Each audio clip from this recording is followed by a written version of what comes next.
Welcome back to the online learning classes. Chapter number 4, and the chapter name is Nutrition in Living Organisms. Before we start today's topic, let us first revise which we have studied in previous class. We seen about malnutrition. Malnutrition is the state when the required nutrients for proper functioning of the body are not obtained through the diet.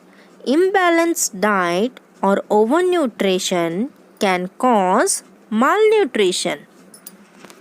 Now we will see about nutrition. The process of taking in and using food which takes place in living organism is called nutrition. Means the process of injecting and using food for energy in living organisms is called a process of nutrition.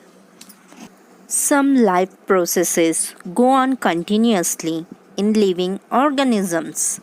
Substances which are digested and assimilated for obtaining energy and for the growth and health of our body are called foodstuffs.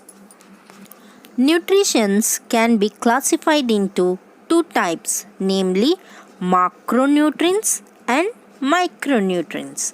Macronutrients means nutrients like carbohydrates, proteins, and fats are required in large quantity.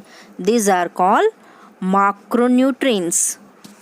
Micronutrients means minerals and vitamins are required in very small quantity. They are called micronutrients. Now we will see the mode of nutrition. The mode of nutrition is of two types, autotrophic nutritions and heterotrophic nutritions. Autotrophic nutrition means some organisms can produce their own food and thus nourish themselves. This is called autotrophic nutrition. Example, plant. Now we will see heterotrophic nutritions. Some organisms depend on other organisms, plants or animals for their food. This is called heterotrophic nutrition. For example, animals and human being. Be human being also heterotrophic nutrition. As we know that green plants synthesize their own food.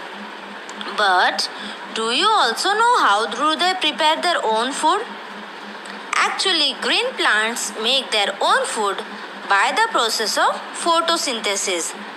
Photosynthesis is a process by which green plants synthesize their own food from carbon dioxide and water in the presence of chlorophyll and sunlight is called photosynthesis.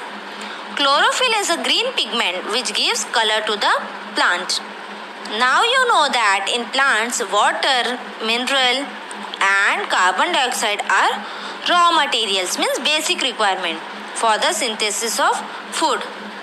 Do you also know that how these plants obtain raw material from the surroundings and how do they send them to the food factories of the plants?